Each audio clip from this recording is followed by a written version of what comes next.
Vikas Ranjan Shar is a common denominator in the success of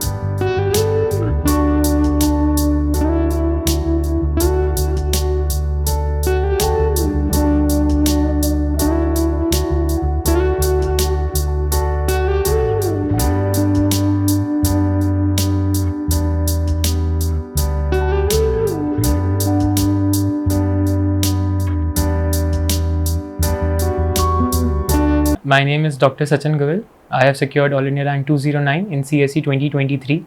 This was my 5th attempt, and in this video, I am going to be talking about some of the common mistakes that you should avoid during this preparation. The mistakes that you do in the beginning of the journey can ruin your actual whole preparation. So first of all, first mistake that people do is they come into this preparation without understanding what civil services are. Many of them are aware of the top 2-3 services, that is IAS, IPS, IRS, but they are not aware that there are a total of 21 services that you can get into via this exam. People are unaware about the benefits of going to these services. So for firstling, if you are preparing for an exam, you should at least know what services they are offering, what are the perks, remunerations, everything, career prospects. Once you are aware of this, you will be equally or more motivated towards that service. Second thing that people do is not planning their attempts. This is the mistake that I did. I gave my first attempt after only 2 months of preparation. I was a little overconfident in my preparation. I thought, why not? I have cleared the exam, AIIMS exam already. So this exam is also an easy exam for me, and I'll do it in 2 months. But that was the biggest blunder that I did. And that is one thing I would advise you all. Plan your attempts very carefully. It is a tough exam, but if you plan your attempts, if you take a good amount of time before giving your attempt, you will be more confident in your preparation, and there are more chances for you to succeed. Thirdly, choosing your optional subject. Many a times people do this mistake of choosing a trending optional subject, not knowing whether it is the best for them or not. Similar case happened with me as well. I was forced by a lot of people to go for anthropology or psychology as an optional subject rather than medical science, which was my graduation subject. But this is one thing that I did correctly. I did not agree to those people, and I selected medical science as my optional only.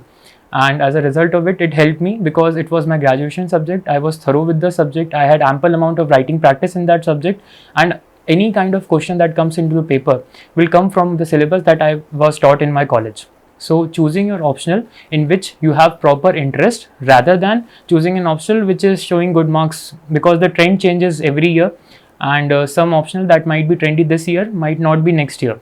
So choose your optional wisely. Fourthly, since this time there is around the time of results, there are a lot of proper strategy videos in the market. Everyone is talking about a new strategy. Let me tell you one thing. If 1,000 people are selected for this exam, there are 1,000 different strategies in the market. You have to choose your strategy very wisely, and you have to faith on the strategy that you have chosen for yourself. I have seen many people focusing on the planning part. I have seen people making timetables for complete years. The problem is they never execute them.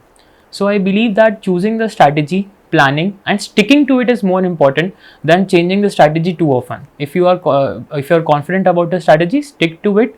Change the strategy only when you think that it is not giving you results after a due time.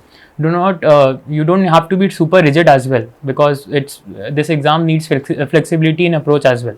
Fourthly, I have seen that many of the candidates, once they start their preparation for UPSC, they think they get into many political debates around aspirants with aspirants around them and form strong political opinions.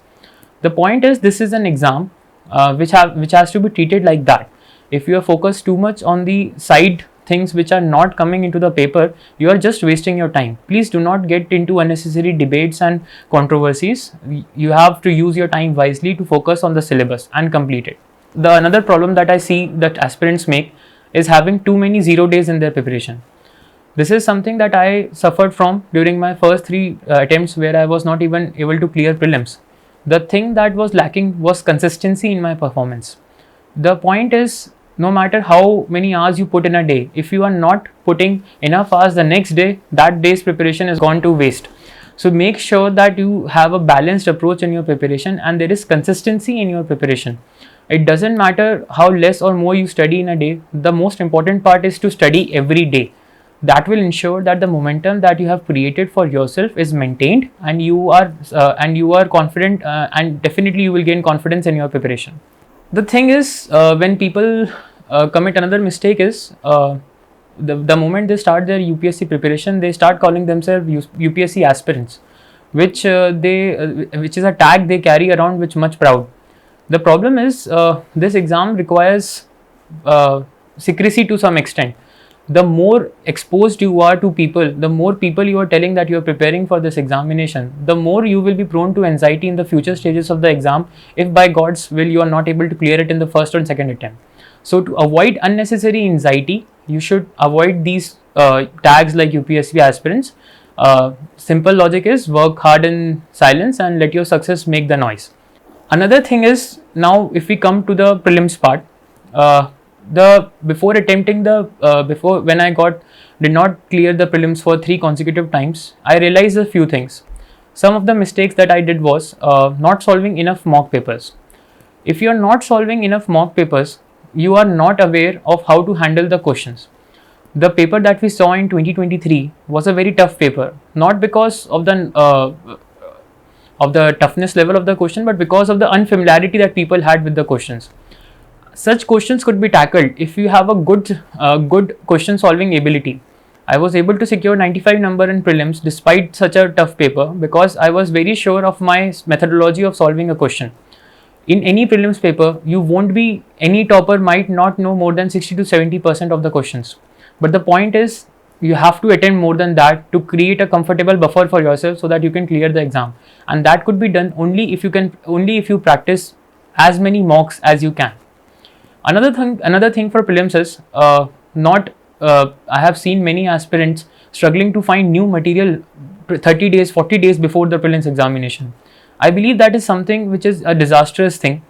For last 1 or 2 months before prelims, I think one should stick to the material that they have already been referring to, and should focus on revising that material again and again rather than finding new material to focus on and study. This will create more negative marks for you in the examination, as the material that you will read, you will not be able to read more than 2 or 3 times. And if you are not reading anything for 4 or 5 times before prelims, there is a high probability that you are going to mark it as a wrong question in an exam. So avoid doing that. Every mark matters. There was a prelims where I missed the cutoff by 0.6 number. So every negative marking also matters. Be aware of that. Thirdly, there are points when you give a lot of mocks. I have seen aspirants losing their self-confidence before the prelims examination due to the low score in mocks. I would say to all of them that the score that you get in mocks is not very important or relevant in your relevant to your preparation. The most important part here is practicing more questions. So there is no point in losing self-confidence over these things, because the only thing which matters in this whole UPSC preparation is how confident you are regarding your preparation. The more confident you are, the more easily you would be able to handle the issues that this exam throws to you. Coming to the mains part, I have seen some students making mechanical or mindless notes. What I mean by this is, people are making notes not being aware of the questions that are actually asked in the exams. They are making rigorous notes, they are doing hard work, but it is not yielding them any method. For them, I would advise that please solve the PYQs, read the PYQs and understand what the exam demands from you. If you see that the questions sometimes are very specific, and if you are not writing the notes in a similar manner, you won't be able to revise the whole syllabus before the exam. And revision is the key here. If you are not able to revise before the exam, you won't be able to produce a very good answer in the paper. So solve PYQs, understand the demand of the question and make notes according to that. Now, some paper specific mistakes that people do, especially in GS1, I have seen people not making maps in questions related to geography and writing very generalized answer in the society section. Please make maps. It is visually appealing and it gives the examiner an idea that you are well aware of the topic. For questions of sections of society, history, these are very generalized questions sometimes and people write very generalized answer for that. I advise that please try to inculcate some of the good terms that you learn from the syllabus and during the preparation, and try to put those terms in the paper as well. Underline them, highlight them. The examiner should know that you are different from other candidates and you have written something important in your paper as well. Regarding GS2, many people don't write Supreme Court judgments, relevant judgments in the answer sheets. It is also one paper which people think that can be covered only by Lakshmikant. It is not so. You have to read a certain other books as well, certain other material as well, certain other material specifically for the GS paper. And if you are writing a very general answer, you will get very general marks in GS2. Nowadays we have seen people scoring 120 above in GS2. So this can be a very important factor for you which can differentiate your score from others. Write relevant judgments, relevant articles, every possible answer that you can.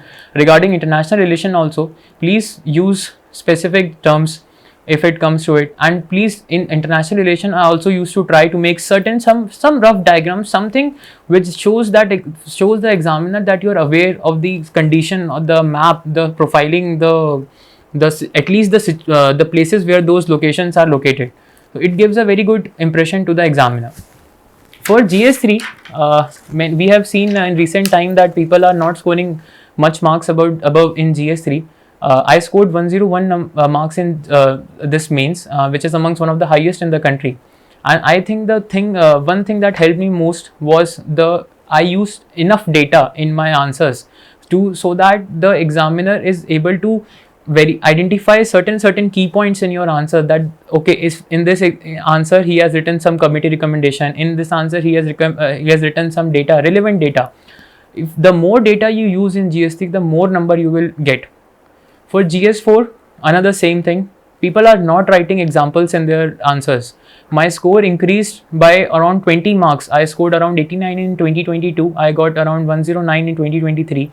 And this increase in score was solely possible because I used a lot of examples and lot of real life examples. The more examples that you put, the more the impressed will be the examiner. Also, I have seen that people focus more on the section B, that is the case studies part. You have to understand one thing: the examiner usually starts checking your paper from section A. So don't create an impression that you are not aware of certain things by leaving that section blank. Make sure that you have filled the section A completely and have written good material in the section A as well. There is a upper limit to the marks that you can get in any of the question. So it doesn't matter how well you write one question, you have to make sure that your whole paper is above average, so that you can good score in those papers. For essay, the mistake that people usually make in the exam hall is they don't understand the topic and they start writing the essay on it. It doesn't matter if you take 5 or 10 minutes extra in your paper and select the topic. The most important point is selecting a topic which you understand and you have some content to write on it. Your 10 minutes won't matter much, but if the examiner feels that you have not understood the topic in any way, he will definitely cut your marks and it will reflect in your poor score as well. So for that, I would advise, please select the topic very carefully. Other than that, for a general answer writing purpose, I believe that students avoid giving mocks before the mains examination with the fear that they are not ready or they have not completed the syllabus. I believe that in any form, writing practice is important. There definitely can be a question in the paper about which you have no knowledge. So you have to be ready for those events as well.